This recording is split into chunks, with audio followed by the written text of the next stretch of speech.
Put them all in their place. Hi, how are you?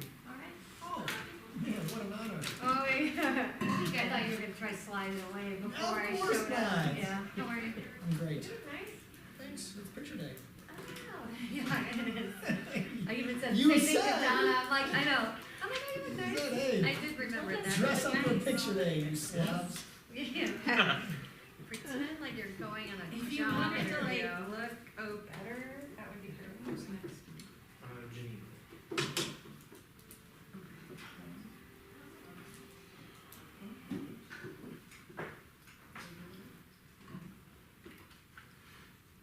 Oh, You guys policy. Join the meeting instead. oh, so much.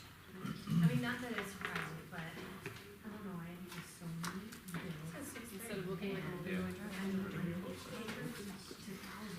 How I roll. Allison said it, like, so much more than any She makes other those the state. best. So we literally. I think it's a fat guy joke. Oh, But there's a chair there. And so we can be with the guy. Now, there was a courtroom I think it's a that fat guy joke. Title IX, I'll be honest and now with we It's actually because I work at that. you. You know, so my psychiatrist thinks it is too. Oh, Yeah, we did. Alright, well, they see like the old version, just like, Ah, oh, just just go back to. Yeah. I made a joke about you it. know, Yeah, so like. Because I don't get to sit on your right hand side. And then there's so many other things, like we just talked about. Cell phones. Hey, I think I traded in my old name, my new name tag in with my car. Oh, I see. So I'm wearing our old one, Oh. because that's the only one I could find. Well, they have to get you new one anyway. Look familiar? It should. Alright, let me call, are we on? I didn't even ask, okay.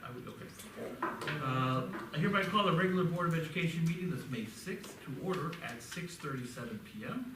Please silence or turn off all electronic devices. Could you please join me in the leading of the Pledge of Allegiance? There's a flag in the back of the room. I pledge allegiance to the flag of the United States of America and to the republic for which it stands, one nation, under God, indivisible, with liberty and justice for all. And Mrs. Johnson, could you please call roll? Sure. Bianchini? Here. Bianchini, Here. Camardo, Here. Friedland, Here. Grimpy, Here. I'm here, Fisterer, Here. Ronstadt is absent. But we have a quorum. Okay, let me entertain a motion and a second to go into closed session for the matters of personnel at 6:38 PM. Moved. Second. Moved by Fisker, second by Friedland.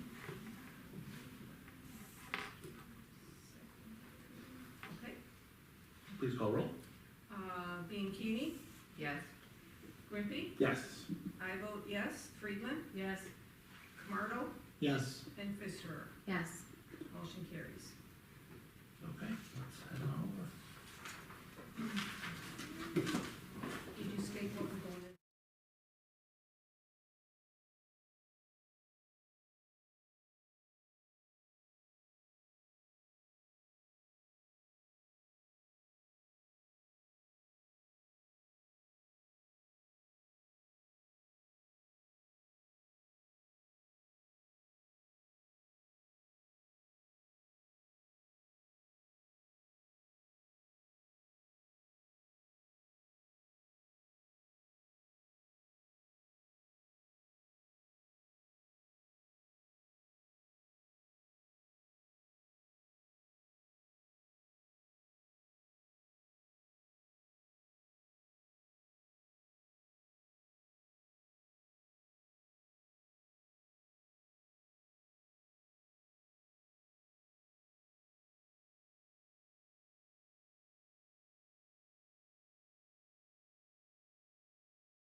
One year was 8, the next year was 10. Good.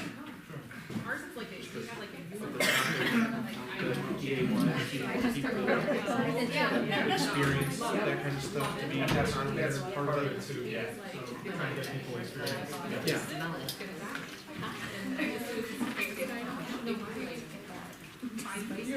Our lilac bushes smell, it smells wonderful.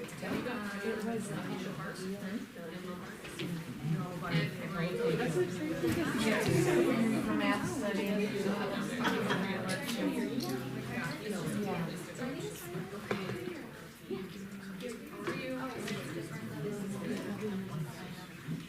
Over there.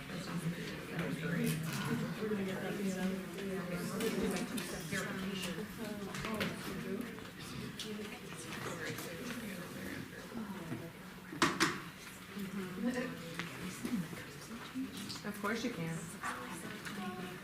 Of course. Everybody up and good? Let me know when you're ready. Okay, we're going to entertain a motion and a second to resume the open session.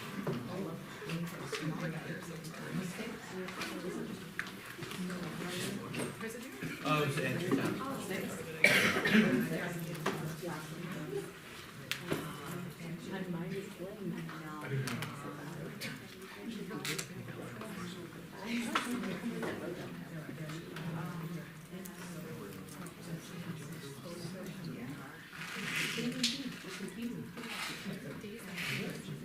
Where's that going?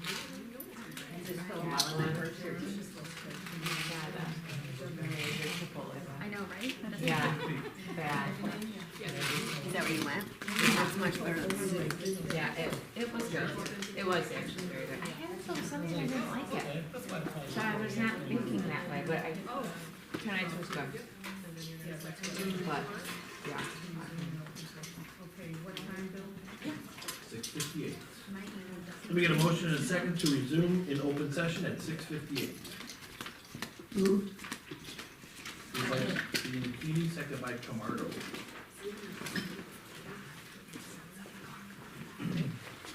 Please? I vote yes. Wimpy, Yes. Ronstadt, Yes. Martle, Yes. Friedland, Yes. Bianchini, Yes. and Fisher. Yes. Motion carries. Thank you. Next up is our consent agenda. Looking over the consent agenda, are there any items that a member would like to remove and further discuss, or is there a question of clarification? Hearing none, I'd like to entertain a motion and a second to approve the consent agenda items in its entirety, which includes the following: Board of Education meeting and closed session meeting minutes from April 8th, 2025, the personnel report, actual payrolls, bills, and checks, travel report, 8th grade graduation class of 2025, the middle school ELA curriculum at a cost not to exceed $139,000 for a 6-year term, Clear Touch panels at a cost not to exceed $65,330, and a consolidated district plan. So moved. Second. Moved by Friedland, second by Fisher. Would you please call roll? Yes. Thank you. Bianchini, Yes. Ronstadt, Yes. I vote yes. Camardo, Yes. Fisher, Yes. Wimpy, Yes. and Friedland. Yes. Motion carries. Thank you.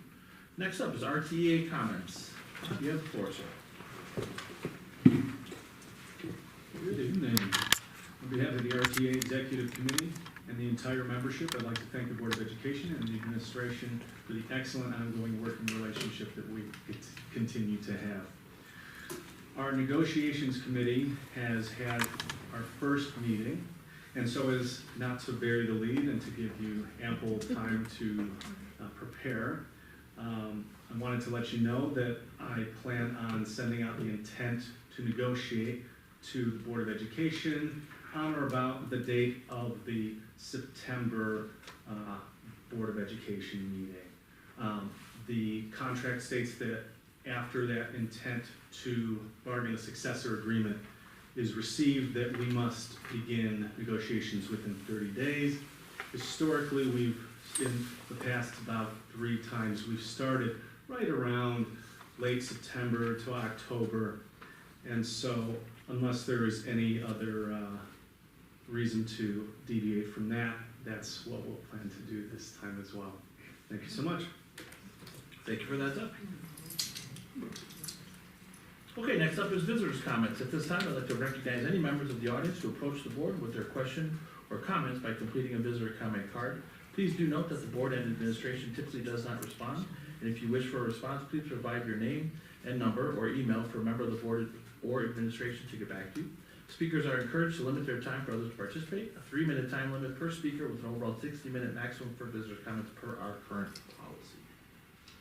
I do have one who is speaking on behalf of the kindergarten team. We all are. You're all gonna get up, okay? Push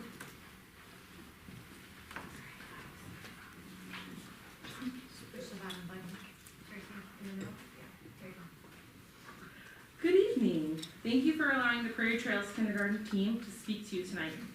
As previously shared, we have written a letter of concern to the board members about the upcoming school year and kindergarten class size. My name is Tracy Frew, and I'm here with Colleen Milter, Laura Schmurra, Trish Parker, and Stacy Nagel, and we'd like to read a prepared statement for the board. We're writing to express our deep concerns about the proposed increase in kindergarten classroom sizes. As educators committed to the success of our youngest learners, we feel compelled to speak up for what is best interest of our students, district, and community. Each year, educators have had to adjust as more is added to our plates, while essential supports are quietly removed. Over the years, we've lost both speech and social work push-in services in our homerooms, resources that once helped address social, emotional, and developmental needs early. This was additional support to our second step curriculum, which helped support the growth of our youngest learners. Smaller class sizes were promised upon our move to Prairie Trails School, and they are essential for kindergarten children. We were told that class sizes would not exceed 18, a commitment we hope the board and district will honor. Kindergarten students need ample time to learn routines, such as classroom rules, sharing, cooperating, practicing independent bathroom care, and developing social, emotional, and self-help skills. When looking at our projected enrollment, it's important to also take into consideration a number of factors. In the 2024-2025 school year, there were an additional 7 students who registered for school after July 1st. We were able to comfortably accommodate this influx of students because we had 7 homeroom sections. In addition, many of our students arrive with none or little prior schooling and limited English proficiency. Based on our screening data, we are anticipating 41 multilingual learners and 20 students with IEPs. This is an approximate increase of 11% from the 2024-2025 school year. Smaller class sizes allow us to ensure additional supports are in place so that students have what they need to thrive. When our class sizes exceed 18 students, it severely limits movement and engagement. These 2 factors are crucial for student development. The physical space in our classrooms is smaller than in other buildings, making it even more challenging to accommodate students comfortably. We use many different toys, games, and manipulatives during learning, all of which require space. With 5 students at each table, there is simply not enough room for them to work comfortably. This limitation also extends to intervention times, as we sometimes need more than 1 adult to run small groups or targeted interventions. Each adult requires sufficient space to work with students without distractions, but our classrooms cannot provide this when the class sizes are increased. In addition, many students start the year without services but end up requiring speech occupational therapy as the year progresses. This year we had at least 13 students who began receiving OT services and 15 students who began receiving speech services. This is in addition to already identified students with IEPs. It's a unique challenge for kindergarten educators. A smaller class size would allow us to identify, refer, and provide students with these services much earlier, which is crucial for their long-term success. Without this early intervention, students who need additional support might fall behind. That would make it harder to address their needs. Instructional assistants are a valuable member of our team, however, they're often pulled to assist students with higher needs, behavior plans, and to cover substitute shortages, making them less available to help support our general education classrooms. Finally, we understand that class sizes in first grade next year will only be 15 or 16 students per class, according to April board meeting minutes. If this is the case for older grades, we strongly believe that it should also apply to our youngest learners. They deserve the same level of individualized attention and support to ensure they are given the best possible start to their educational journey. Increasing class sizes in kindergarten doesn't just make our jobs harder, it delays early intervention, dilutes the quality of instruction, and places undue stress on students who need consistency and connections the most. We urge you to consider the long-term consequences of this decision and the message it sends to staff, students, and families. So please honor the commitment to small class sizes. Let's give our kindergartners the best possible start. Thank you. Great, thank you for coming out, appreciate your comments.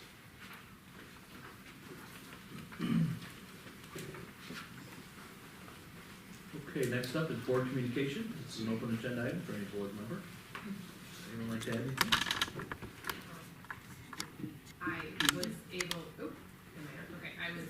to attend the last concert of the year for the sixth grade band and orchestra and chorus. And as always, it was delightful, so it's always cool to see what everybody accomplishes over the year. And then we got to see all of the new fifth graders that are coming in, who will be part of the orchestra next year. So it's, again, a really, just a neat way to end the year for them so that they can come and meet all their new fellow students and who's going to be playing with them. So, Thank you. Anyone else? Oh, please. Oh, go ahead. Kim and I had dinner with Mrs. Cimarelli and Mrs. Creaser, which was, again, another wonderful board teacher connection. I think this was the last one before we go on hiatus. So if we could please resume when our hiatus is over. It's always been a fantastic experience, as always. All right, well, I've attended a lot of events at Indian Grove this past month. It's been jam-packed for both teachers and students and their PTC parents, but some new events, first of their kind at Indian Grove. It's kind of exciting to do those inaugural events. They had an Indian Grove dance, neon dance, over 350 people attended. That's well received. We had a wonderful art show. I don't think it's the first, but first in a while. Great job, Mr. Feltman. That school is exploding with art, and he even raised a fundraiser with parent donations for gift baskets that helps the PTC and the art program. They had breakfast buddies 2 days in a row, over 300 people attended. Last but not least, there was the IG Fitness fundraiser, which was on Friday. Families raised over $7,000. Those donations will be going to picnic tables for the courtyards with the new trees that will be planted, make some outdoor learning spaces, and also teacher grants for next year. And it was really a really cool event. It's an obstacle and a walk. It went through the neighborhood all the way around Burning Bush Park. There are obstacles on the playground there, and then back for a dance party where teachers and students got to dance together and have freeze pops. So all that to say, none of that would have been possible without support of the teachers every day, promoting these events, encouraging students to go and sign up. And so happy Teachers Appreciation Week. All of our love and support go out to you. Anyone else? Great. Let's move on. Okay, we had 3 FOIA requests. Thank you, Patty and team, for taking care of those. Next up is new business, education services. Next up, the first up would be certified staff device refresh. Alicia, you are up.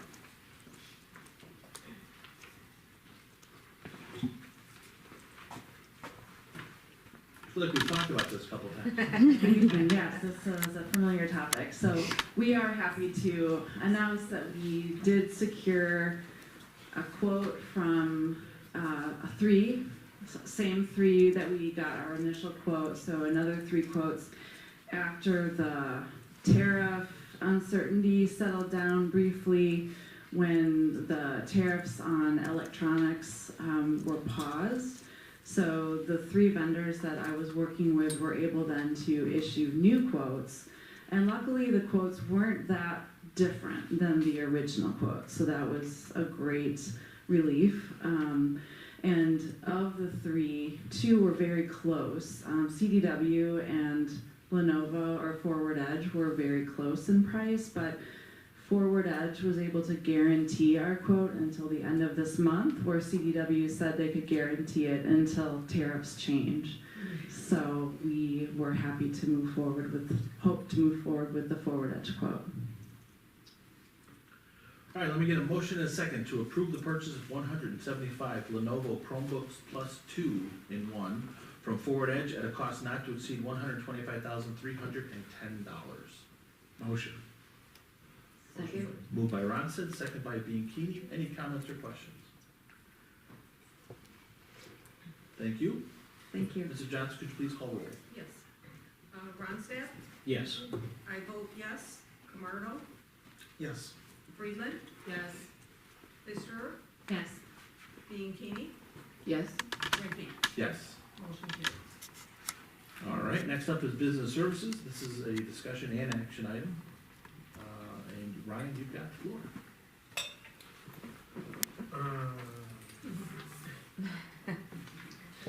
Are we talking about, what's that? Are you doing this?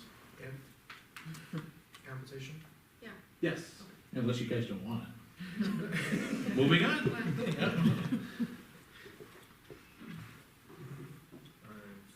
I'm missing.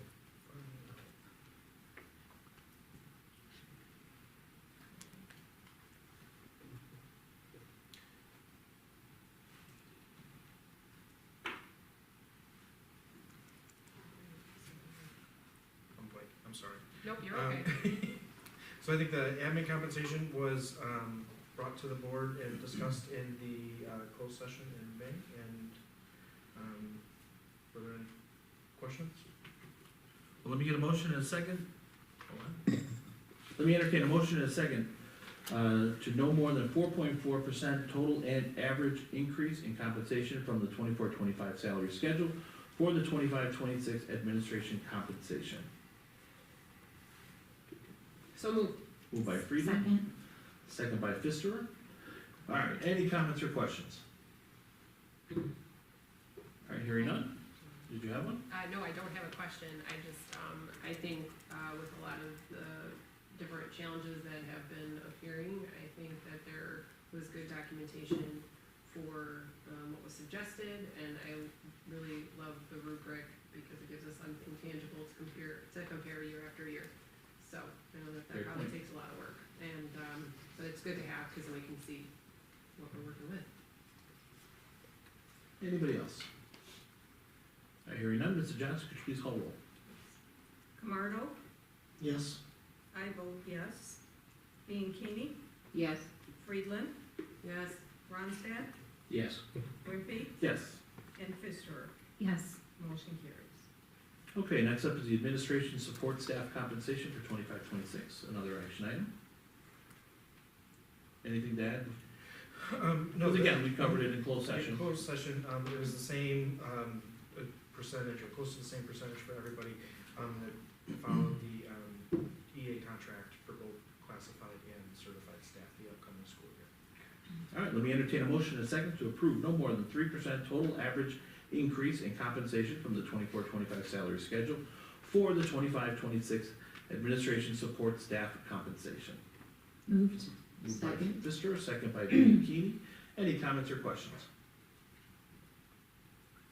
I just wanna say thank you for, I know we had a bunch of turnover like last year, and, I think I'm looking forward to not having that this year, and, just thank you for finding, people that are gonna do great jobs in those roles.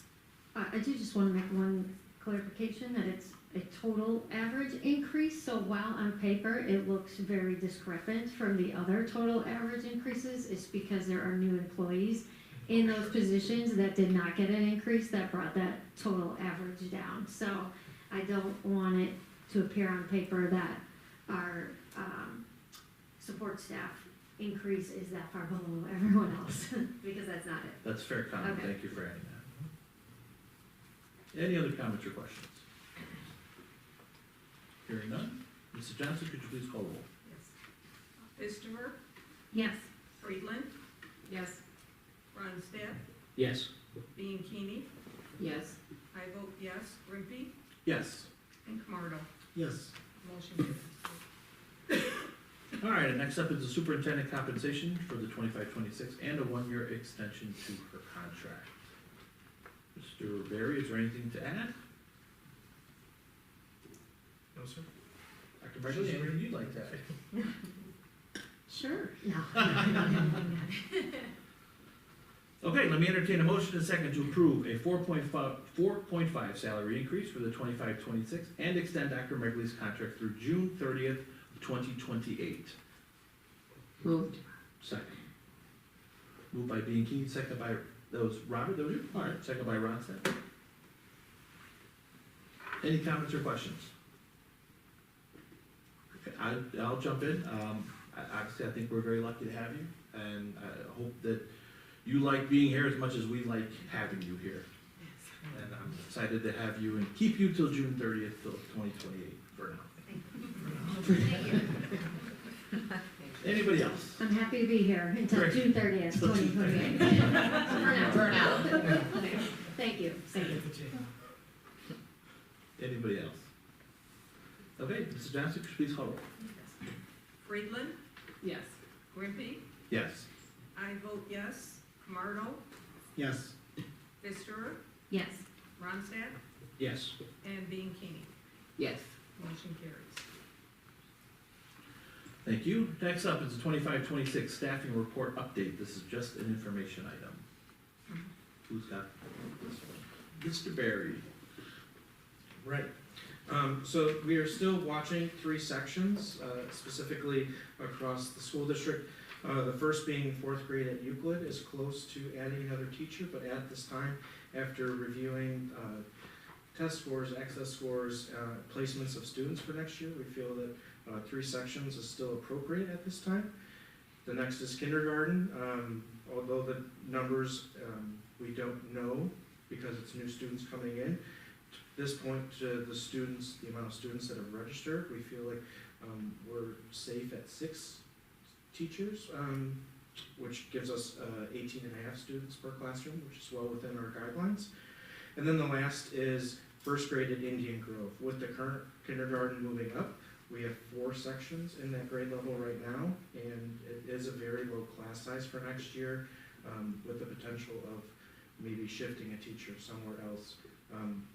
This isn't set in stone. You know, there's still a few months before school starts, so if there's an influx of students that come into kindergarten, 4th grade, you know, there's still opportunities to either move staff or hire new staff if we need to. And just for members of the public and any members of the board who don't remember, what is our goal for having everything finalized for the next school year? What's our target date to be able to set this in stone? I mean, you know, well, obviously the sooner the better, right? You know, if we had, you know, a few more kindergartners, we might be looking to add a teacher. I definitely wouldn't add anything in September. I think that's too late. I would love to make a final decision at the end of July and have it for the first August board meeting. Because that way, you know, sectioning is done, you know, teachers are starting to come in and set up their classrooms, and we don't wanna have to split kids after that, so. Okay. Yeah, I mean, I would just agree with that. I mean, mid to end July is getting late. We start in September, so that's an added bonus, but we also want to make good fiscal decisions and not put our staff in a position that we have to riff a new one the year after if we're not looking multiple years ahead. So we want to make sure that the numbers show up before we start adding staff. So, mid-July is usually the latest, in my opinion. All right. Any comments or questions? So it's very rare that we have teachers or staff come and kind of question or ask for a change that the administration is leading. And I'm looking at the enrollment numbers here, and you got 114 this year and 111 next year is the projection. So three less students with, it sounds like some come on board. And I know that, you know, what I've learned about early education is there's a lot of that early assessment. There's a lot of assessment work that comes in. You know, when the kids go into first grade, you know, let's say 80–90% of them move forward from kindergarten, we already know them. We've identified their needs, they're on a track. I'm not an educator, but I've said this before, I would definitely lean towards, you know, when we have teachers asking for more, you know, of all the places to spend money, an extra teacher is a darn good place to put it. So, I would very much support adding a teacher if that's what you guys think is the right thing to do, which I think you do. Just trying to balance that. Well, I also maybe would have pulled a teacher last year, but they had a retirement. So one of the goals with staffing is to not bounce people all over the place. Prairie Trails is a little bit unique because you have one grade level in one building. You know, you've got pre-K there. But in the other buildings, you can move a second grade teacher to third grade to fourth grade with the flowing group, you know, size of kids. So Prairie Trails, unfortunately, has to be able to flex. If I pulled a teacher last year, like they did get a small group of kids in, and they had plenty of space for them. Every year prior to that, their enrollment had been declining. So had I pulled a teacher last year, we would have moved somebody out of there and then potentially had to move somebody in there. So that's also a goal that I have with staffing, is to not be bouncing our teachers all over the district from year to year. So just to kind of go to your point of 114 last year, 111 this year, it's more also what's happening within that staff that year and in the next year. Yeah, It's not always just about the number. No, I'm just trying to understand, so that, Yeah. are the teachers less willing to kind of move between buildings, or is that such a different skill set that that's not?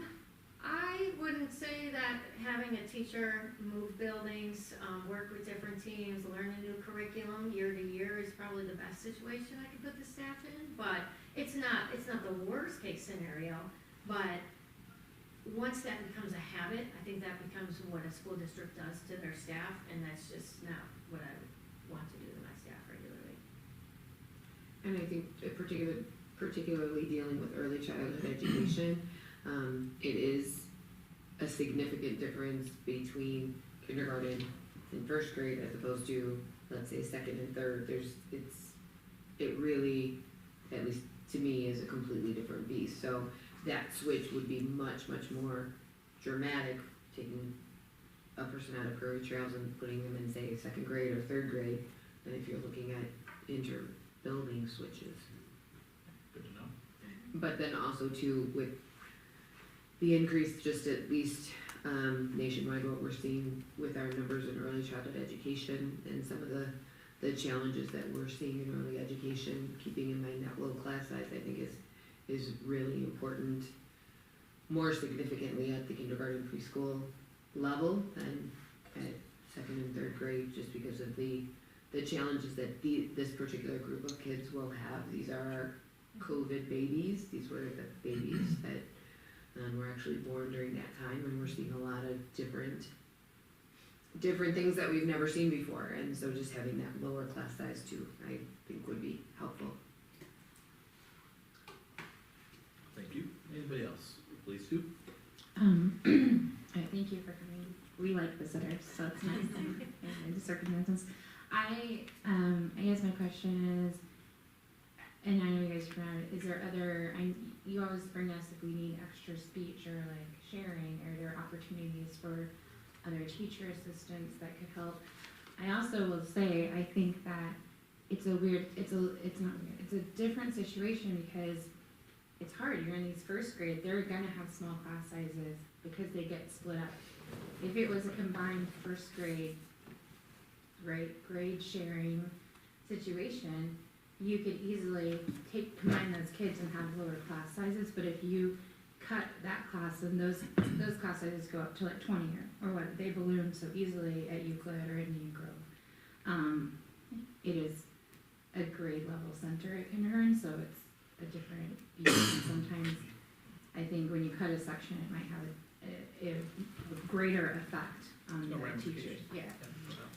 So I think it's good we're keeping an eye on it. I think if it's a close call, like, well, we might need extra, I would lean on some sort of extra support or class size. Anybody else? Okay, next up is the additional middle school FTE. This is an information item.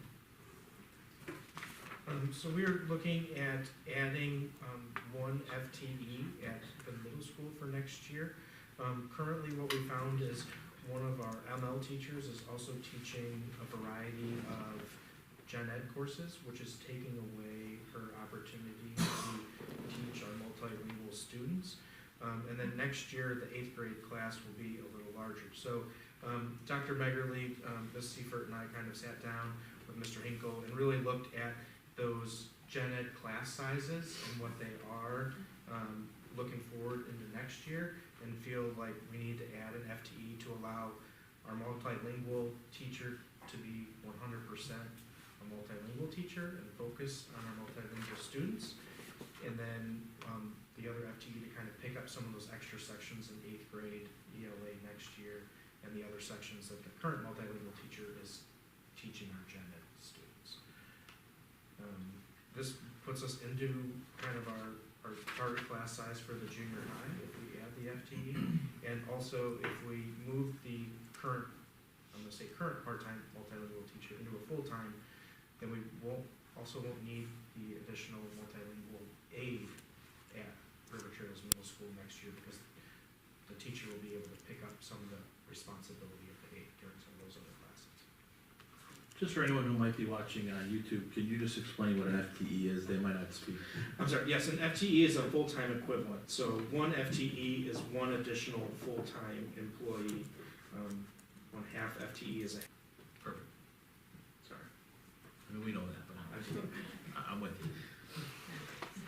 All right, I It's think just that's, an information item. Does anybody have any questions or comments?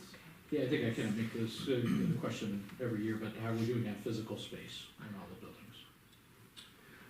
Physical space, we are, let's just start at Indian Grove. We're losing a section at Indian Grove because they have a large 5th grade class, so we have plenty of space there. Euclid has a few extra classrooms. River Trails, I think, especially with the movement of the students, it's a little easier for space, to find space. I think all of our current teachers, for the most part, have like their own dedicated classroom. But if we ever needed to kind of shift and have them shift classrooms, no issues there. So, But also not a huge excess of space either, but very much kind of right size. I think there's, we're comfortable at this point with the size of all of our buildings. Great question. Anybody else? Okay. Let's move on to field support specialist RIF by attrition resolution. This is another information item. I'll take it.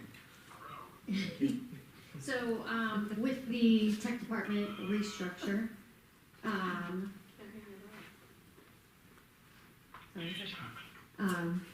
with the tech department restructure, basically there's a position that is eliminated due to the restructure. And so I sent the notice of RIF by attrition to the union, the RTEA president, just to notify them that we're basically not going to be filling this job anymore. We're taking it off of the books because it's no longer needed in the restructure. So that's basically what you have in front of you. no concerns from the RTEA, because it's vacant. Any comments or questions? Pretty straightforward, thank you. Okay, next up is committee reports. First up is NSSEO. Mr. Roniston, you are our representative. Yeah, so we got the budget over for review, so, we are, looking for, approvals for the amended budget for this year, and, how that works is that, you know, all the students and whatnot come in at various times, so the staffing needs adjust over the course of the year, so it's just an amendment showing where the current projections are lying, and then, the next year budget. And specifically, I guess, for us, I mean, we're approving, I guess, two parts of it, are the overall budget, because we're a member district, and then our portion of the students that we're sending to. Anybody have any comments or questions? If, I have a couple, if we, the budget presentation Dr. Schnorr gave, if I could just summarize quickly, it seemed very much, instead of a budget presentation, more like, we went out to dinner and here's our portion of the bill. If we wanna request a different kind of presentation for next year, just so that we could be better educated as to where our money is going and have a history of where our money has gone, when would be the right time to request that, and will we do it through you? I can bring that back to the other board members and see what they think. I think this year was a big step forward in doing that presentation at all. I agree. So, you know, I think part of it was just socializing what NSSEO does in some of the roles, so a little bit of it was elementary in some respects. There is a big push towards just more transparency and cooperation with the budget, so with the involvement of the CSBOs and with the superintendents and, you know, the member districts, I think are all on the right path there. I'm not entirely sure what you're asking for in terms of, you know, if you look at it like, you know, the amount of time we spend scrutinizing our own budget, you know, there is a, you know, part of the role of the NSSEO governing board is to do that on each member district's behalf. So, you know, I dig into that budget. Well, I'll be a little more specific then, that's a fair question. In Dr. Megerle's, piece that she wrote as part of her update, you know, our budget, and I don't recall exactly how far back it went, but, you know, she commented that our budget has gone up by 87%. That was rather alarming, and when we see the budget, it's really just, here's where our money is gonna go for the next school year. I personally, and I don't, you know, I want the rest of the board to chime in, and if I don't have, you know, 4 people, then that's fine. I'd like to see a history of our budget, and not in depth into the weeds, but at least a summary of, okay, our budget was, we paid X amount of dollars in, let's say, 2021, and then where it's gone, and then where it's gonna go, maybe even a projection if we could. Just to see a little more fuller piece of those. Sure, are you talking about our student, you know, because really what we pay for is the tuition for the students. Sure. So are you talking about that side of it, or are you talking about the larger NSSEO budget? I would like to see our portion of the budget, I'd like to see both, but I'd like to see more of our stuff in the weeds, and then a collaborative, collective, look at the budget for everybody. Just to see, how do we compare to 57, to 59, to, you know, 21? I demand the tuition rate is set, you know, by, you know, groupings, so we pay the same rate for the same services that a child in 57 or 59 would receive. Sure. But, you know, NSSEO tailors the instruction quite a bit to the individual students, so, in terms of like percentages of students, is that what you're kind of looking at? Yeah, absolutely. Okay, 'cause there's multiple angles there, there's, you know, I guess we pay, you know, we pay tuition for students, but there's also shared services that come out of NSSEO, so, each individual district can, you know, they collaboratively make a decision with the assistant superintendent for special education on where best the individual child fits, and then, you know, each member district makes their own decisions based on training requirements within their own group. So I would say some schools are, you know, it is more likely that some schools might have a more mature program for handling certain types of special needs, and then you're gonna have you know, you're certainly gonna have the outliers of kids that need, you know, much higher levels of service, so. Sure. I'm still And- not and- quite understanding. Well, it's something we could do, we have a year to do it, I don't wanna, I'm not saying let's go back and look at this one, we've got the budget. You know, if anyone, obviously, anybody else has any questions, they're welcome to ask as well. This is something I'd like to work on for next year, so I'm just really asking, and we could fine tune, and I'll fine tune my ask as well. When should that come? And I would do it as a future topic, so that way everyone's got their input. And then, I just wanna know the right time Sure, frame so, from you, is so, all it is. like, how our budget is set up, it's got a, you know, I've been doing this for a while now, so and just in schools, it has a very long cycle of development of the budget and the process, so, you know, a lot of it starts with, you know, wherever it starts, I don't even know where it starts, but it's like a circle, right? It just kinda keeps going on and on and on. Sure. So there's goal setting, there's prioritizations, there's negotiations that occur next year, there's draft budgets, there's all these different inputs that come into it. So, you know, just like our budget, it follows really the same process our budget does. You know, the biggest difference is that it fluctuates based on enrollment, because it's Absolutely. tuition based. The demand for shared services can sometimes change too, if there's new laws that pass. There can be, you know, a need, there can also be instances where an OT or a PT in a particular school is needed, and NSSEO can fill in those gaps. So, you know, it's a very kind of flexible and dynamic budgeting process and just organization compared to a typical school district. Sure. I mean, again, I know I need to fine tune my ask, I'm well aware of that. I just wanna know when I should have that ready by, cause I don't wanna catch anybody off guard, and I'm asking, or I plan on asking for stuff that should already be there.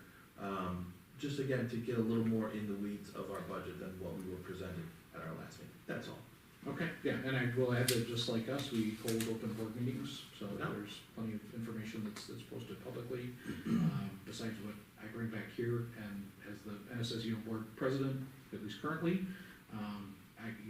I've been making a big push for improving the communication. So like the presentation that you're seeing here, you know, some of the cooperation with the superintendents, you know, I think, you know, some of the capital improvement kind of things that we're seeing come through. I mean, I think there's been a lot of progress, but, you know, the wheels of change sometimes move slower than we'd all like. Sure. Okay. Anybody have any questions? Yes, ma'am. I guess when you're ready to put together your list of asks, I would like to join that. Okay. I'm just kind of curious as to, well, two things, okay, first. We used to get presentations, they dropped somewhere within the last 5-6 years. We stopped getting presentations from NSSEO. They even would come to a meeting when they wanted to talk about their capital projects or their big curriculum changes, so they used to come. The thing that I'm kind of curious is, that I would add with the ask is, NSSEO is, you're saying, has a flexible budget, and I understand that. Can they do a 5-year projection like what we have? Because the school districts have a 5-year rolling out, this is what we're expecting. And then when that year is done, we have the next year, and then we have the next year. So that's what I would like to see, so. So I would say both yes and no. So I know that's probably not what you wanna hear, but, you know, for us, for example, we can do projections on enrollment. We can do, you know, demography studies to try to determine what our enrollment is. We can get, you know, we can do a lot of projections based on the physical environment needs and things like that. With NSSEO, you know, NSSEO does not turn away member district kids. So no matter what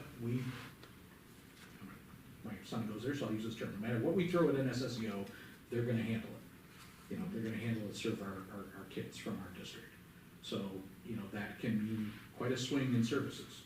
You know, you might have a kid that's just got some behavioral problems, not just, but has some behavioral problems and needs X amount of support.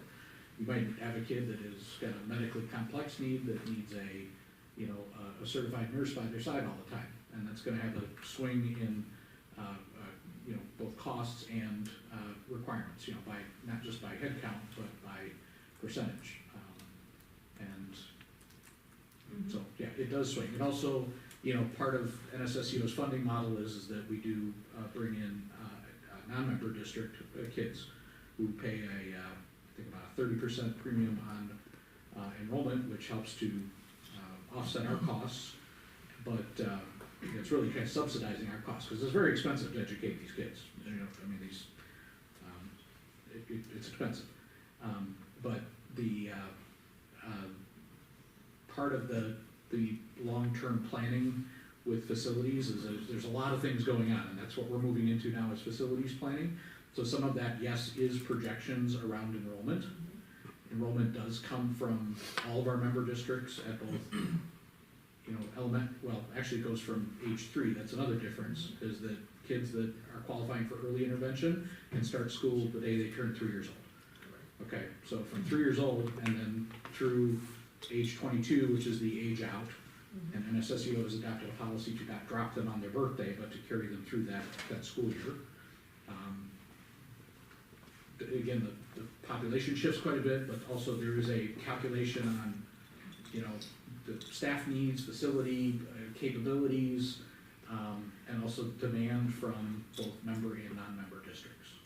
So I would say it's much more like, I think we could do some projections, but to try to nail down a budget, like hard, it is, not to say, it's not gonna swing, 10 and 20%, it's not like that. Okay. And then we do generally try to keep it aligned with school budgets, but one of the things I am pushing for is to operate it more to the demand, okay? So if there is a increase of demand of, say, 10%, then NSSU's budget might need to flex 10%. And I'm not saying that is, but remember, our portion of that is two pieces, is paid by direct purchases, either through tuition or through shared services, or is offset or subsidized by non-member districts who we can service at a premium. So, going to the strategic plan and the governing board and the operational board, according to the memos now, the operational board is superintendents, and they're gonna meet like they're doing right now, just continue meeting, so. Yeah, so just At as the let me, last meeting, did you guys vote to just have your regular board, your governing meeting, okay, so your governing board? to expand upon that, no, there is not an operational board. So that No, idea is gone. hang on, there's a reason for that, there's a couple reasons for that. If it's a board assigned, if it's a board, governing board assigned sub-board, or whatever you wanna call it, a couple things happen. First of all, it becomes open meeting compliant, okay? That's probably the biggest thing. And that right there, I think, we're keeping the current governing structure right now, that's- okay? But what the superintendent has done, and not at the board's direction, I gotta be clear about this, because again, if we give the direction to the superintendent to create this board and call it an operational board, then it triggers, this kind of legal structure to it.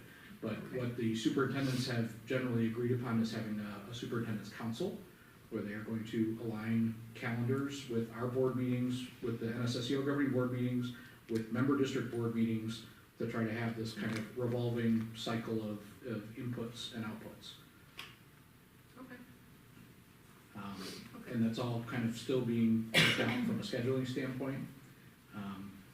I know that some of the superintendents were very excited or really were pushing hard for the operations board.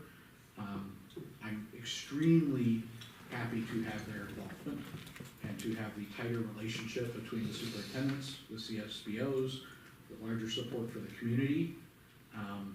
But I'm also personally, I'm excited that they can also have the freedom to work this stuff out, you know, in kind of in private, like your cabinet does in an individual school, and then bring the big changes forward to the governing board for approval, and to do a better job of informing member districts so that can all be a cooperative endeavor there.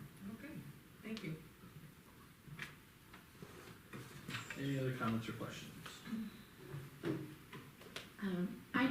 I just had one feedback. As I reflecting after their presentation, and I know it's only a small 2 or 3% of the budget, but when we do budget, we always look at what the threats are, what could happen, projections, and I was kind of surprised that superintendent and the budget person did not mention potential for change with IDEA funds or changes in the federal funds and how those might come. I know they don't have any answers, so I know it's kind of the elephant in the room, but I guess I was surprised that they didn't mention it, but I know they're probably thinking about No, thank you for bringing that up. I think you're right that there is certainly fear and concern. There's been a lot of active discussion about cuts to Medicaid, which is also a funding source of IDEA funds, of, really, honestly, some horrendous policies from the federal government to save a buck. And it's really unfortunate to see, targeting, I'm gonna use the word, targeting people who are least capable of standing up for themselves. But to your point, there's nothing solid that's been out there other than, I think a lack of maybe confidence of some of those funding sources being available in the future. But until anything changes, there's not really much we can do about it. But, I do encourage, I really thank you for the question, and, us as a governing body and as a community, that, public education is really a remarkable thing when you think about it, that, we are charged with educating the public, and I'm gonna use the word too, to providing education equally and equitably to all children. And that really does mean that whatever a kid's abilities are, whether they're, genius and acing out of tests, or, quite frankly, like my son learning how to hold a pencil, okay? It's a whole range.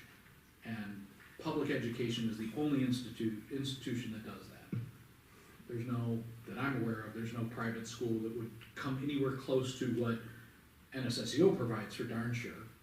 And many of the services that we provide might only be available to those that can afford it. And that's really a sad take on the world, that, to basically say, hey, go take those funds and put them somewhere where my kid could be advantaged at the disadvantage of somebody else. So I'll get off my stump, but it's important. Any other comments before we move on? Okay, thank you. Next up, the benefits committee. Wait, Yeah, there's an action item. we have to approve it. Oh, I'm sorry, you're right. Sorry, I flipped my sheet over, that was my problem. Just gonna hold this here.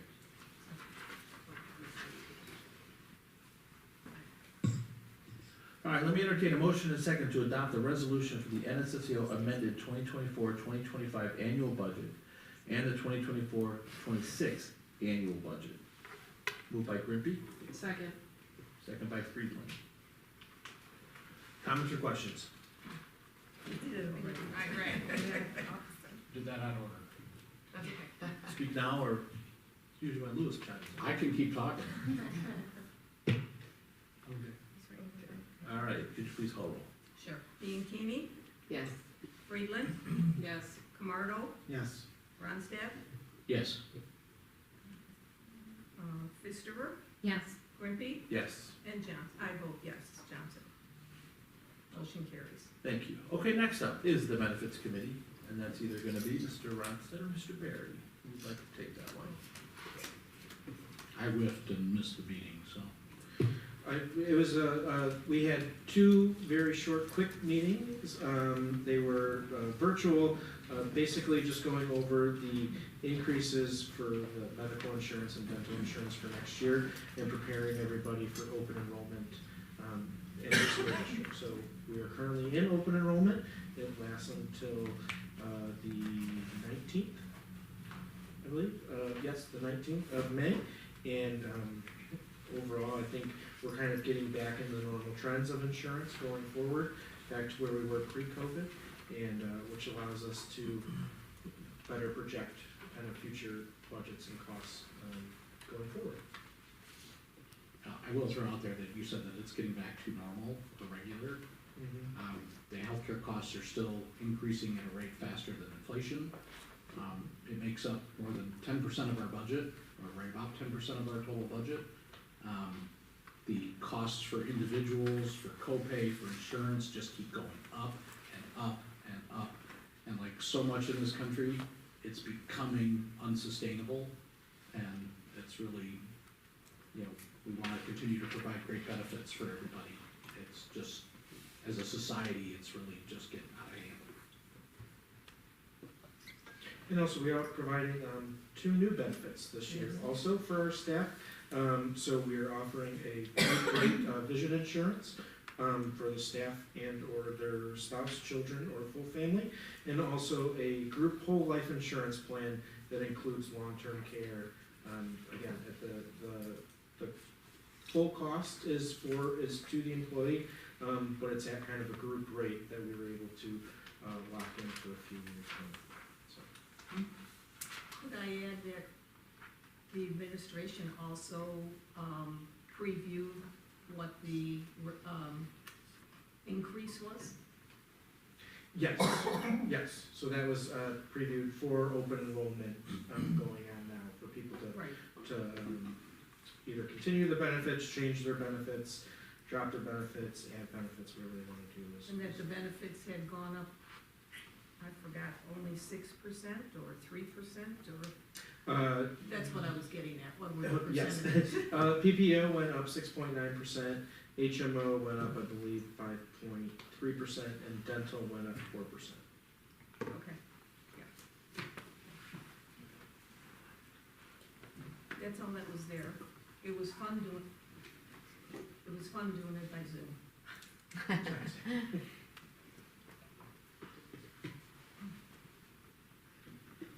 That it? Anybody have any questions?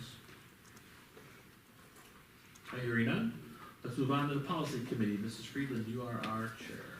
Awesome, we had the opportunity to meet tonight before our meeting here, because we love to be here for at least 4 hours every time we have a board meeting. So the press packet for 118, a lot of the updates focused on our Title IX and what it reverted back to once the updates that I feel like we literally just put in either 16 or 17 reverted back because of the administration's direction and some of that legislation being updated. We do have one new policy, and it's for students who are parents, expectant parents, or victims of domestic or sexual violence. And it's a lot of information about providing appropriate services to those students so that they can still continue to access education resources and make sure that they're also staying healthy and safe. So there were several updates that new policy kind of flowed through, which is also what initiated some changes in other policies. There will be a full read for that. There'll be a first and second reading for the new policy, and then all the rest of the policies will be placed underneath. Another one that was interesting was the artificial intelligence, and because Alicia is amazing, I feel like we already have a lot of direction on this that came out in terms of what needs to be included and how it needs to be addressed to keep students both safe and to make sure that we're following some sort of ethical stance for work development and things like that. Those were the major changes. Did anybody have any questions about the other, any of the other policies? I know it was an exciting read, guys. It was an exciting read. No, so, but we will have a first. Yeah, I know. We will have a first and second read for it, so you'll see that in the consent agenda down the road. Last chance, comments or questions for Mrs. Friedland? All right, hearing none, let's move on to the president's report. A lot of stuff going on this time of year. Over at Indian Grove, we've got a chorus concert on May 7th at 7 p.m. We've got the 5th grade celebration May 30th. The time is still to be determined. Over at Euclid, we've got field day on May 23rd. We have the end of the year bash May 28th at 5:30 p.m. We've got the 5th grade Sora on May 30th. Here at the middle school, we've got the 8th grade breakfast on May 13th at 6:45 a.m. We've got the Spring Pops concert May 14th at 7 p.m. The Steel Drum Bucket Band Jazz Ensemble and Alternative Strings at 7 p.m. With the 8th grade graduation, everybody knows we do have a venue change due to the construction at Hersey. So it's gonna be at Forest View this year. It's a little further away, but kinda had our hands tied. So that, we need to be there. Well, it starts at 7, so please be there prior to that so we can take our spots on the stage.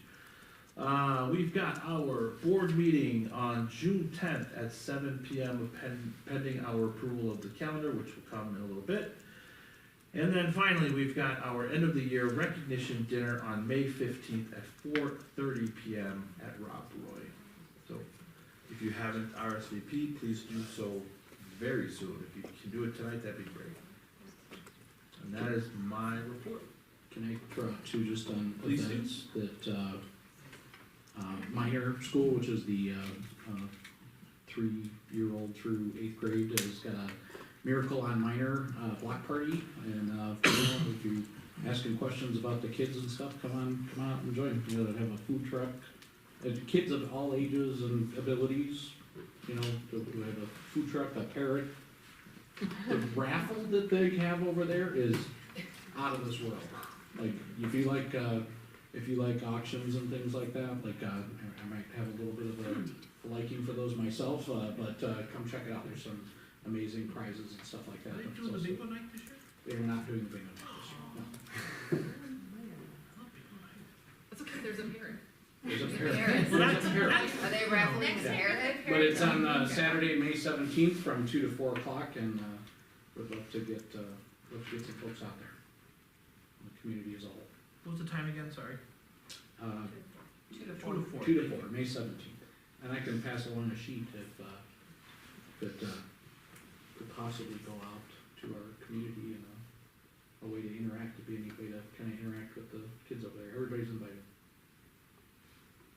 That'd be great. Anything else? I'm so sorry, can I add one thing to your president's report? This is You're totally. not president. I'm not at all, not even slightly. Please do, of course. It just kicked into me that this is Teacher Appreciation Week. And, I forgot to mention it at the beginning. She covered it. Oh, okay, good. I was just like, oh my god, I just totally blanked out, and while you were talking, I'm so sorry, now I feel even worse. But anyways, we love Becky, I our teachers. listened. Thank you. You're welcome. I was listening, Becky. I was probably trying to crack into my computer, because I don't know if everybody saw me working frantically here, but I haven't had a computer this whole time, and now I have two. So, I apologize, I'm rude. God bless you. Excuse me. Anybody else? Before we go off the rails here. Sorry, Nope, we're good. I'm done. We're gonna bring it back. We're gonna finish strong. Reeled it in. Dr. Megley, you are up with the superintendent's report. Okie dokie. Well, first on my list is Happy Teacher Appreciation Week. I did send, I'm much better in email than I am on the spot, but, you know, I often talk about various groups of staff within the district and try to highlight as many as possibly I can, but we do have the best staff, teachers. I have the best job that I get to watch a lot of things happen in the district day to day, and you know, even just being in the cafeteria for 4 hours here in the middle school serving churros was a little nutty, but again, just watching the staff interact with the kids during the most chaotic time of the day. I mean, our teachers and our staff do so much for our kids, even just outside of the classroom, the clubs, the activities, and I consistently try to reflect my appreciation for not only just what they do inside the classroom, but all of that time outside of the classroom. So they are amazing. We have the best team here, and I really am always honored to work alongside them. So happy Teacher Staff Appreciation Week to all of our River Trails people out there. All right. You gave my daughter a tour. I did. She came up at the end, so I almost missed her. I gave your daughter a Oh, churro I know, too. she told me about it. Yes, they were delicious. She said that. I think I might have had double what the kids got, but it was good. So the next big portion of my superintendent report, I know is a little bit out of the norm, and I apologize that it was 2 pages long, but the whole point of me putting my thoughts on this perspective on the changes happening at NSSEO was that I know that it has evolved over a few months, and some of you have been to some of the NSSEO board meetings, some of you have lived it, Robert, and others of you have only heard or know what we've talked about here at the board meeting, which really hasn't been a lot. So there's been few questions presented and few discussions, so I just wanted to make sure that everybody has the same information. Clearly, we saw some questions tonight, which is great. And I hope that moving forward, we can all be on the same page and engaged in asking questions so that if things change at NSSEO, we're all kind of moving along together with it. So I thought as part of that, I'm just going to summarize, was really starting with the background. In December, starting with the process of strategic planning. I mean, Robert had been talking about the NSSEO strategic plan for at least a year in the making of the changes that needed to take place at NSSEO. And going through that process, I think there was about 50 or 60 of us in that room, and it was great. I feel like we targeted the things that NSSEO really needs to work on, and when we all parted ways in December, we were like singing Kumbaya and hugging that it feels like we are getting back to the spirit of a cooperative again. And so leaving there in December, we were in a great place. In January at our board meeting, we talked about and not so approved, but approved the process of their 4 priority areas, which was facilities, we heard that tonight, instruction and programming, continuing to design instruction and programming that our member district kids need, the governance structure, and being able to recruit high quality staff. And so those are the 4 priority areas. So I left the table in December. I know that there was a governance team that continued to work through the process. So I feel like sometime between that January board meeting and March, the lens or the message has shifted a bit, and that's really just, I think, part of this process kind of being ongoing. And that's when some of our board members were at the NSSEO meeting, and we didn't talk much about it here. And so in my lens, the messaging started to get shifted and heavily weighing on the superintendent's want. And so, we've had discussions about our vision of the governance structure, but we don't want to lead that charge. That charge really came from the strategic planning, from that whole team. And so that's just some of I feel like the change in messaging that had happened over the course of the last few months. And it gets complex when you have 7 member districts, 7 different boards, and then reps coming back to their boards with different ways of reporting out. So we are where we are. The goal is to design a long-term sustainable structure that works for member districts and for NSSEO. Like, that is the root of the goal.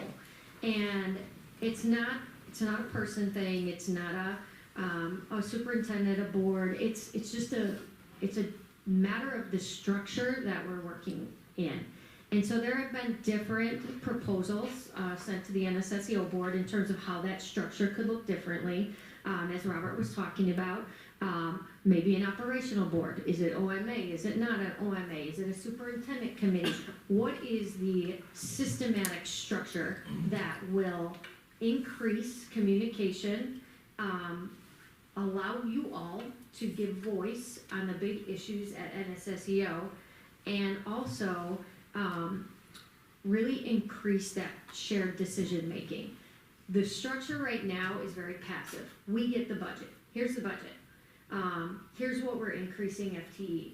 And again, it's just the way that things have been done. It's a structure of the pattern of meetings. And so even Bill, by your ask of the budget and the presentation, the way that the meetings are structured right now, there's not enough time for us to get the budget, to have questions to take back, and to have to vote. Like, the timeline gets a little bit tight. So when Robert says we're working on a calendar, those are some of the things that we are really trying to nail down, so that if we want shared decision making and we want transparent communication, there has to be time to have those conversations.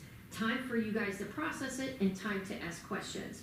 And right now things are a little tight. So anyways, I put some financial impact examples in there of why this is so important. Why looking at this, redesign, however it ends up, why it's so important, especially for a district our size. NSSEO does things for us and our families and our kids that we could never do as a small district. Professional development, not even just programming for kids, but the professional development, the opportunities it gives our district is beyond what we could do on our own. So it is an essential piece of who we are. And so, I'm bringing this for everybody to really be on the same page, so that so nothing happens in the future with the membership. It really has to get looked at and figured out, and it's going to take some time, but I worry about what will happen in the future, because I've seen other cooperatives not be able to sustain change and just change in society. So next steps, I think we already heard that from Robert. Like, their governing board meets tomorrow. They're looking, they're answering some questions. We're trying to craft a calendar that does a little bit better job of what all parties want. And then I don't know if there are going to be any changes to their articles of agreement, but I would guess that if there are, that would need to go to a vote. Absolutely. Yeah, right? And so that's still going to take some time. So that is a very short summary.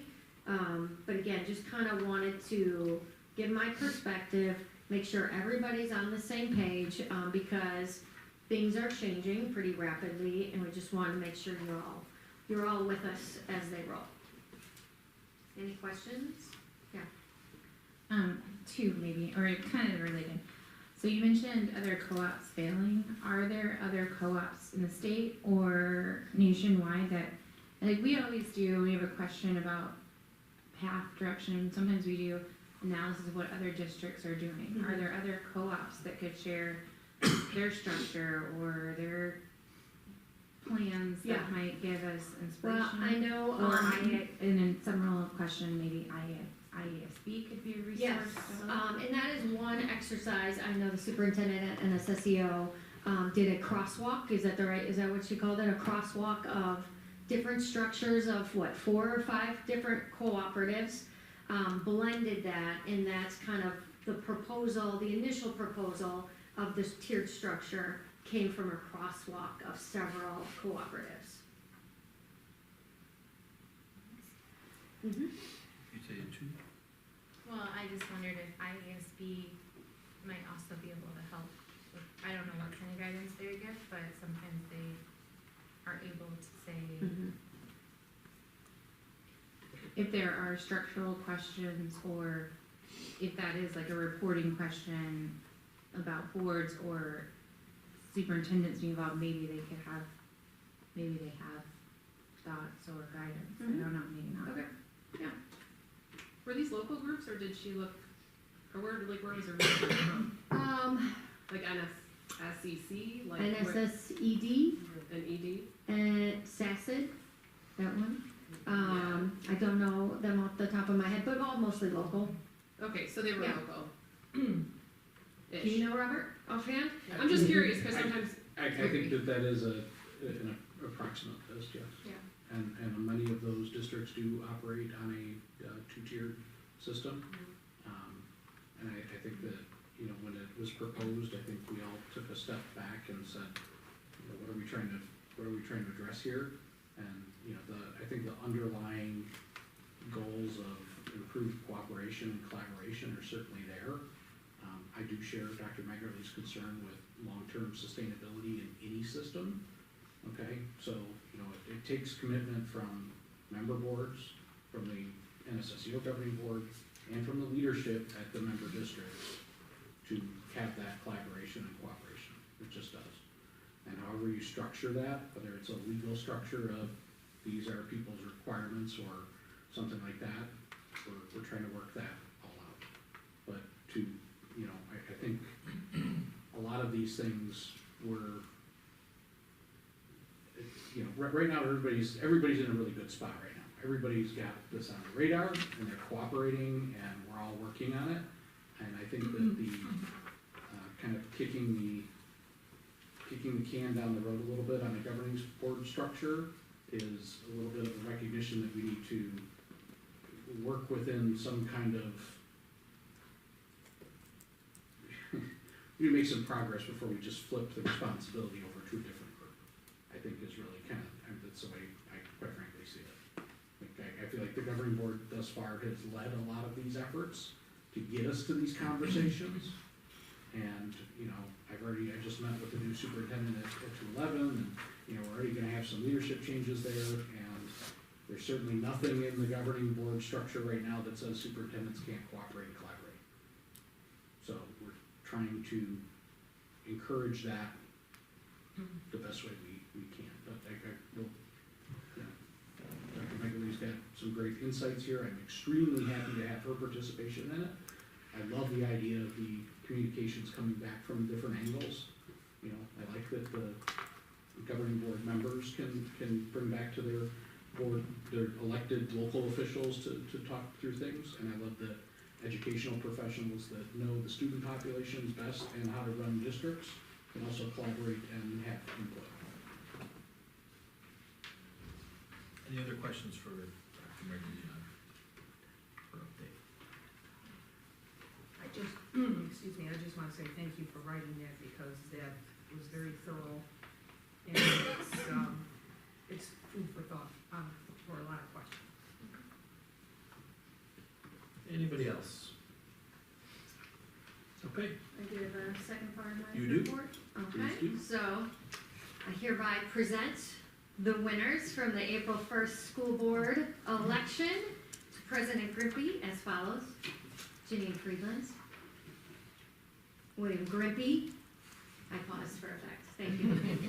Rebecca Should we hold Pfister, our applause to the end? yes, and Robert Ronstadt. Were all elected to each serve a 4-year term for the River Trails School District 26 Board of Education. Congratulations.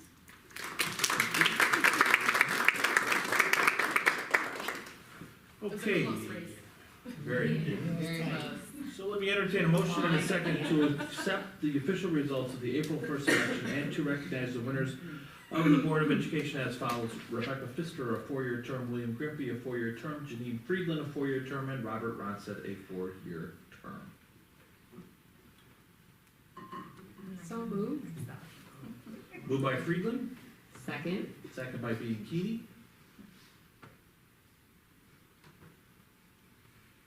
Please call roll. Fister, Yes. Ronstadt, Yes. Friedland, Yes. I vote yes, Camardo, Yes. Bianchini, Yes. and Grimpy. Yes. Motion carries. And we need our 4 winners to come on up, and we are going to take our oath of office, which will be administered by Secretary Johnson. What do you want us to say? Do we have to stand? Yeah, we should stand. Stand. Yeah. Can we stand in place? One Sure. is Madam Turn the mic on.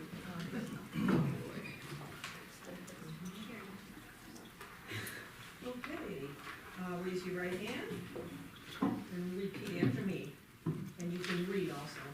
I I, state your name. Rebecca Priester, Do solemnly swear Do solemnly swear that I will faithfully discharge the duties of the office of member of the Board of Education, River Trails School District 26, that I will faithfully discharge the duties of the office of the Board of Education, River Trails School District 26, in accordance with the Constitution of the United States, in accordance with the Constitution of the United States, the Constitution of the State of Illinois, the Constitution of the State of Illinois, and the laws of the State of Illinois, and the laws of the State of Illinois, to the best of my ability. to the best of my ability. I further swear that I further swear that I shall respect taxpayer interests by serving as a faithful protector of the school district's assets. I shall respect taxpayer interests by serving as a faithful protector of the school district's assets. I shall encourage and respect the free expression of opinion by my fellow board members.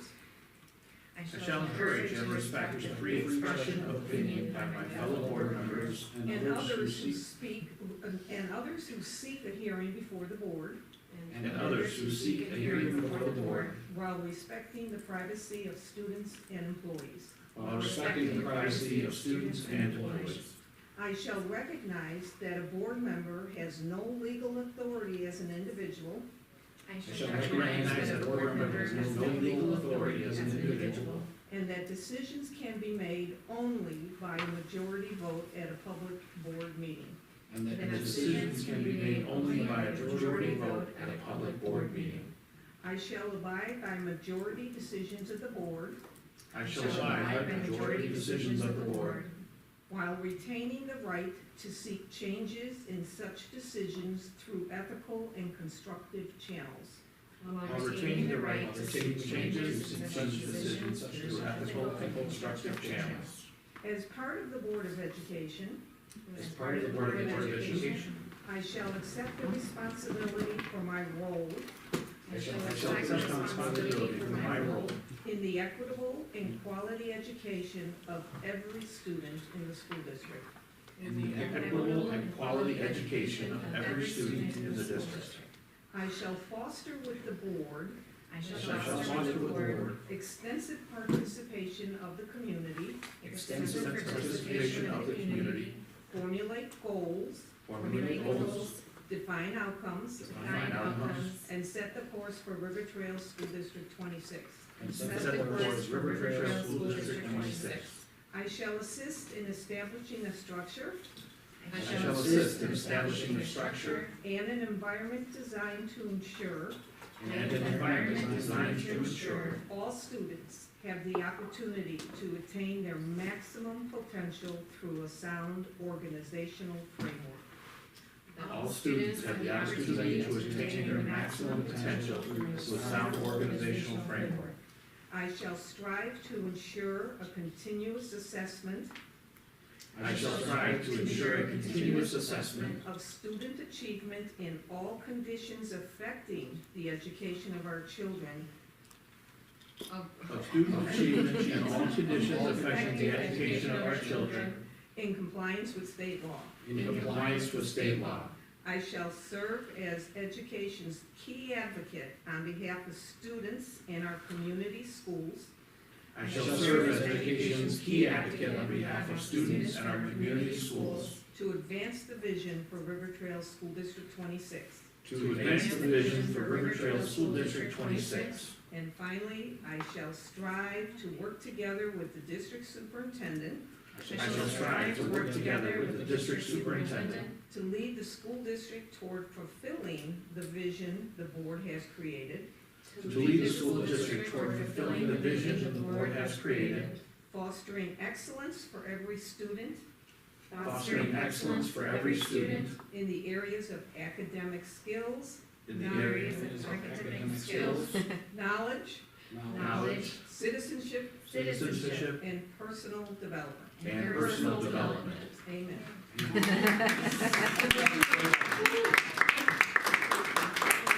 That could be memorized?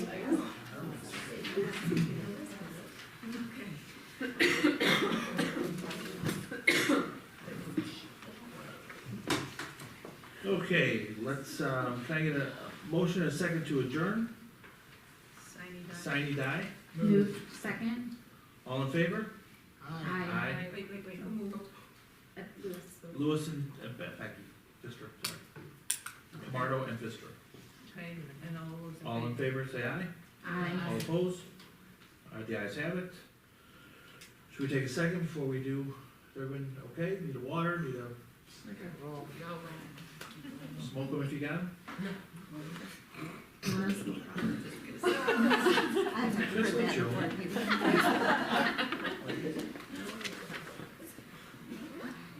Okay. So we're moving to our executive script, executive board election script.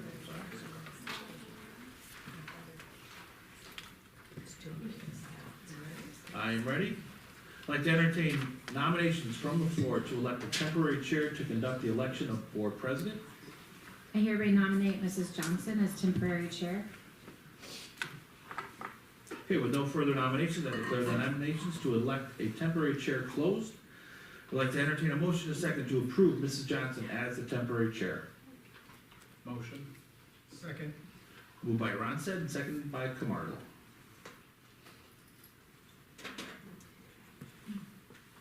Okay, the first order of business, oh wait, I gotta save this. Daddy, am I saving it? That was an action item, Yeah, and I saved, roll call. or you have to take roll first.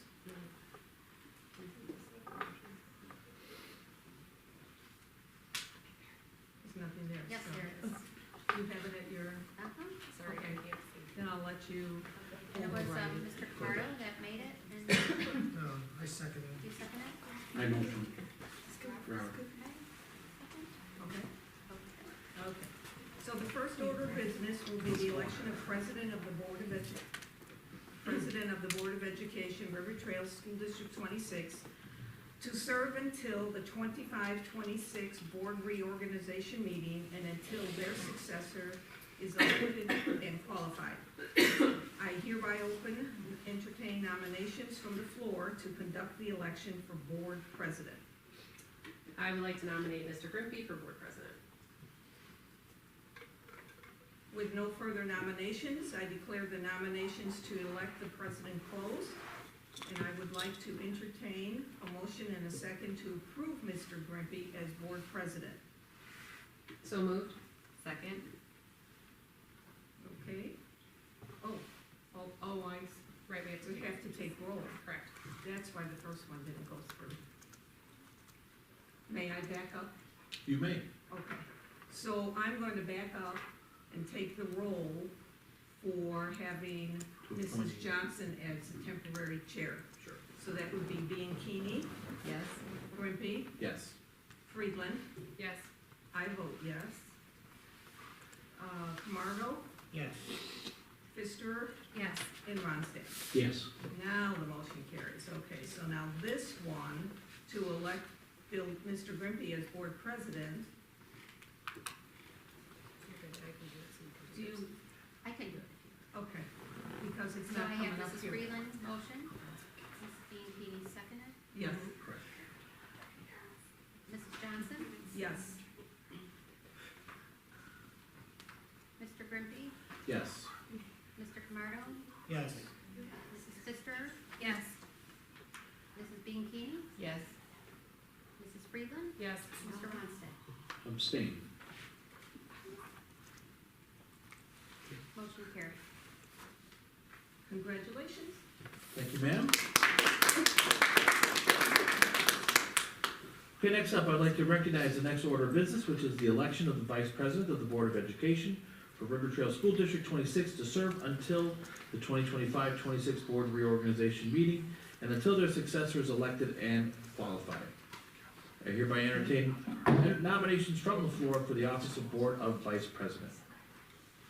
I would like to nominate Mrs. Pfister as board vice president. Okay, with no further nominations, I declare the nominations to elect a vice president closed. I'd like to entertain a motion and a second to approve Mrs. Pfister as vice president until the 25-26 board reorganization meeting. Motion. Second. Moved by Ronstadt, second by Johnson. Can you please call roll? Mrs. Johnson? Yes. Mr. Grimpy? Yes. Mrs. Bianchini? Yes. Mrs. Freeland? Yes. Mr. Ronstadt? Yes. Mrs. Pfister? Yes. Mr. Camardo? Yes. Motion carried. Congratulations, Madam. Next, I'd like to recognize the next order of business, which is the election of the Secretary of the Board of Education for River Trail School District 26 to serve until the 2025-26 board reorganization meeting and until his or her successor is elected and qualified. I hereby entertain nominations from the floor for the office of Board Secretary. I am delighted to nominate Ms. Friedland as board secretary. Okay, with no further nominations, I declare nominations for the office of Board Secretary closed. I'd like to entertain a motion and a second to approve Mrs. Friedland as Board Secretary until the 2025-26 board reorganization meeting. So moved. Second? Moved by Camardo, second by Pfister. Roll call. Please call roll. Mr. Camardo? Yes. Mrs. Freeland? Yes. Mrs. Bianchini? Yes. Mrs. Pfister? Yes. Mrs. Johnson? Yes. Mr. Grimpy? Yes. Mr. Ronstadt? Yes.